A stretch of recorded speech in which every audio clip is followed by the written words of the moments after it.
Ladies, gentlemen, and hurrah of all ages, Season 4 is released today for Diablo 4, and a classic question in this game is quite simply, where's the loot at? Where are the goodies? And in Season 4, there has been such a massive shift in the game that the answer is actually quite different from previous seasons. Going to keep this relatively brief, we all know why we're here and what we want. You want high amounts of experience, large amounts of varied legendary aspects to get so that you can start powering up the brand new Codex of Power in Season 4, especially as once you find these high tier legendaries now, you will have them for the whole season.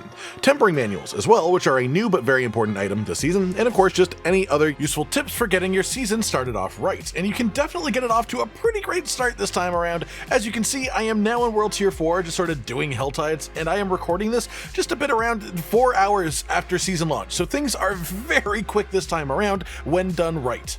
First things first then, when it comes to experience gain, Helltide will be your best friend. The season questline starts you off pretty early getting into Helltide, which is now available in World Tier 1 and 2, and the density of mobs in this activity, paired with the pretty hefty experience rewards from the chests in Helltide, makes it really good for this, even aside from the fact that it doubles up with the seasonal stuff. At the same time, Whispers of the Dead often overlap with Helltide as well, and doing all this stuff together is incredibly efficient as a way of just getting everything you could ever want, honestly. The thing is, this isn't just the best way to get experience either. It's also the best way to start filling up your Codex of Power early and often for two main specific reasons. The first is that in World Tier 1 and 2, all Helltide chests have been replaced with mystery chests, as in the ones that spit out 5+ items each, and so variety of legendaries is enforced by the activity itself early on, but that also means building up your Codex quite effectively as a result.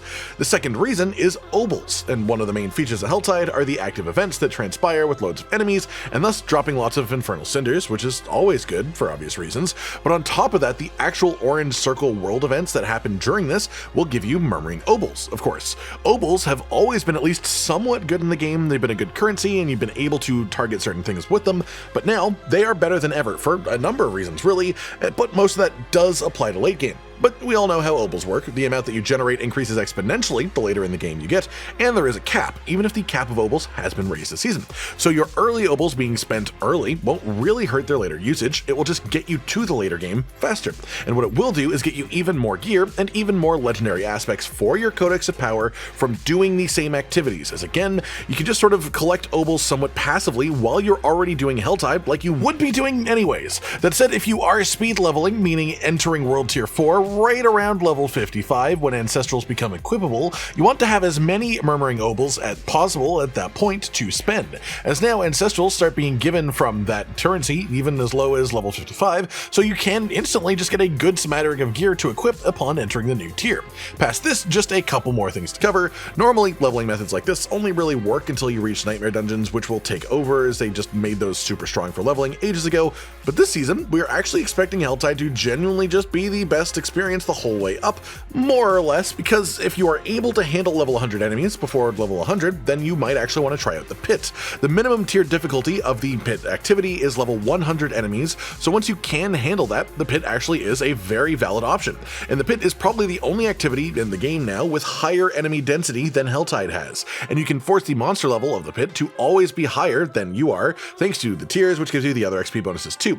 And while I haven't necessarily leveled in the pit yet myself, I'm not quite at that level, it does seem like it will be quite strong once we are able to get there. That said, to even do the pit, you do need to do Nightmare dungeons, which is where the materials to do that come from, so basically your highest priority early is Helltide until you are strong enough to fight level 100 enemies, at which point you want to do some reasonably tiered Nightmare dungeons around that same level, and you'll get materials for the pit, which will be better for experience. But it's worth noting the pit basically doesn't drop actual gear, at least not in any relevant quantity, so with that information, that's the choice you get to make. Helltide is best experience until pit, but also best general legendary farm for the majority of the game now too, obviously better than pit because it doesn't really drop legendaries in any quantity.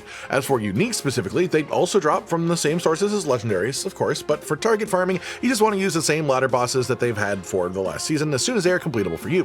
Finally then, separate from these other two things is tempering manuals, a new mechanic this season that controls what affixes you are able to add on in the extra slots of your equipment on every single piece, and so these can have quite a bit of a large effect, honestly. As for how to get them, they seem to have an RNG drop chance from pretty much any enemy the game chooses to label as a boss. Things like the end of dungeons, the Blood Maidens in Helltide, world bosses even, but the most consistent drops I've seen these from, Helltide for the lower tier upgrades. So again, you know, Helltide good, but the legendary versions of these manuals specifically do seem to come from the actual boss enemies, as I mentioned before.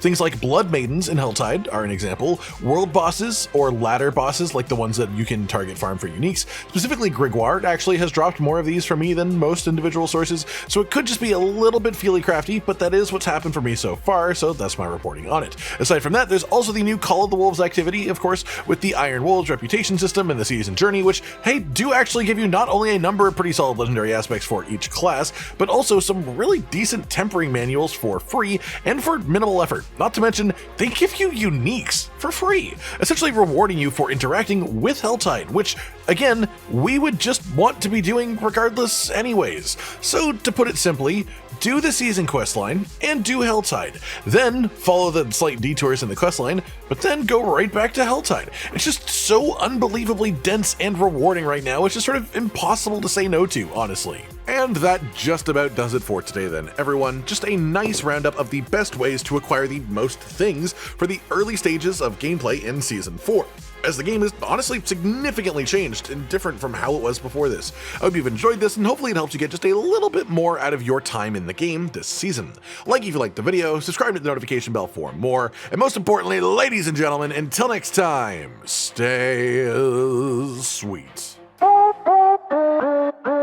Josh, Cotton, and Hollow with the videos, dropping the humor like a hammer on your tippy toes, bringing entertainment on a daily arrangement to take our insanity and turn it into entertainment. Yes, I said entertainment twice, to reiterate that it is nice to look into your faces on a mostly daily basis when you let us in your homes to make the whole world a stage.